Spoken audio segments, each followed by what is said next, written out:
2, 1. Mr. Speaker, ladies and gentlemen, think about the worst atrocities that we've seen in human history. Things like slavery, things like systemic racism, things like abuse, and things like whatever you can think about that otherwise adhere the human condition. Those things on side opposition get codified into law, into belief, and into history. At any point people want to be able to challenge that or go against it, it becomes an uphill battle at the point in which these things become codified as something morally absolute. Meaning, if you think about it, prior to the civil rights movement that we saw in the 1960s, the white man believed that the black man was just a beast of burden. They had to be able to walk on all fours and till the soil so that we can be able to earn. But what we are able to see is the challenging of these particular things at the point in which it doesn't become overly rigid and it doesn't become absolutely standardized. A few key points of framing we think are relevant to this round. The first is, this is a value judgment debate, not necessarily about if it's true or important, but weighing what lens of philosophy would we rather look at in the world, and we think this is primarily about utility. Ironically enough, yes, a philosophical debate about these different things, whether it be consequentialism or deontology or moral relativism versus absolutism, in and of itself is about what we can get from that and what the effects on society are.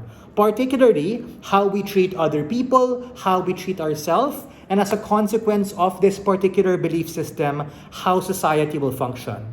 The second thing I have to say is that the problem with absolutism is that it's often bound up in relations of power, asymmetrically.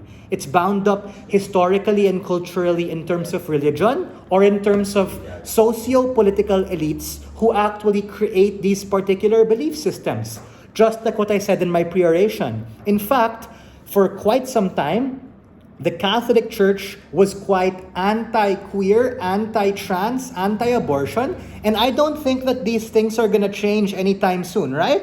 They're continuously going to say that having sex as an individual who comes from that side of the spectrum is committing a sin. They're going to say that you are confined by what you were born with, and if you want to go certain surgery in order to truly be able to actualize yourself, those things are wrong. And my personal favorite, it's a woman's fault that she got raped, and that particular woman does not have a means, motivation, capacity, or legitimacy to do things like get an abortion. Ladies and gentlemen, these minorities and people who are most affected disproportionately by these moral codified things which stand because of religion, in and of itself are able to be levied and alleviated from all of these pressure and struggle coming from our side. What is my argument, right? Our argument is simple. I am going to explain why moral relativism, as a lens of being able to look and approach philosophy, in and of itself is a more over-encompassing belief which caters to a wider group of people that actually do things like be able to protect minorities, perpetuate discourse, and actually push forward the plurality of thought, which actually de-radicalizes people and opens us up to more critical thinking and discussion, as opposed to on their side wherein they have to defend the comparative of being overly rigid. The first point of analysis is being able to give the comparative towards absolutism. That is to say, the idea of moral absolutism in and of itself is fundamentally divisive. What that means is, the question I have to side opposition is, what are we going to choose? Will it be what's liberal, what's conservative, what's in the middle? And that in and of itself presents them a dilemma, which I think conversely harms the other side. If you lead to something which is more liberal, you harm the conservative. If you lead to something more conservative, you harm the liberal. It's on our side wherein we're truly able to respect and understand that, similar to a political Overton window, a lot of these sensitivities rooted on culture, race, and ethnicity happen on a spectrum. You have the liberal, progressive, left, and you have the conservative, right, similar to that being a Democrat or a Republican, and the point in which you actually allow the existence of these beliefs actually allows people to find out where they are in the spectrum and gravitate towards that.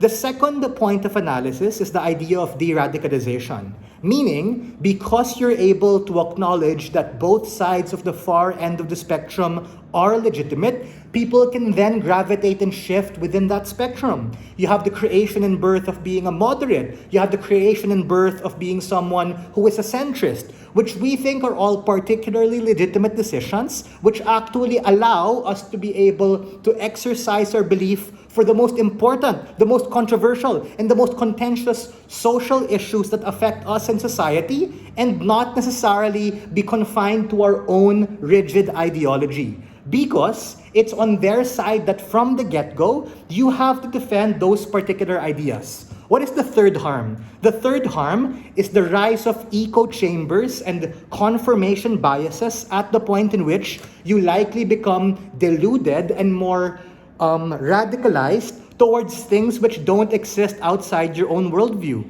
Meaning, it's on our side when we're able to make people feel uncomfortable, when we force them to think about the other side, when we force them to be able to debate, and we force people to particularly be able to choose what they want at the point in which they become cognizant or aware of the counterfactual or the other side they otherwise not be exposed to.